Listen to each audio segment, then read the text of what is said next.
और एक छोटा सा निर्गुण और मेरे दोस्तों आप लोगों के सेवा में गाता हूँ, आप लोग जरूर देखिएगा और देखिएगा, लाइव भी करिएगा। लेकिन कैसे भैया? अरे कितने दिना कई, अरे कितने दिना कई, अरे बान्हे उठाठ गुरु, कितने दिना कई बान्हे उठाठ हरि, कितने दिना कई। अरे यही दहिया का गुरु मलिकई धुआयो, अरे मलिकई धुआयो हो साबुन लगायो।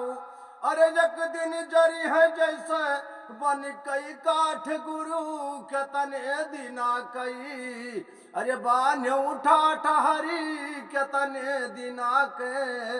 यही बरवा का भैया साबुन लगायो, साबुन लगायो, तेल लगायो।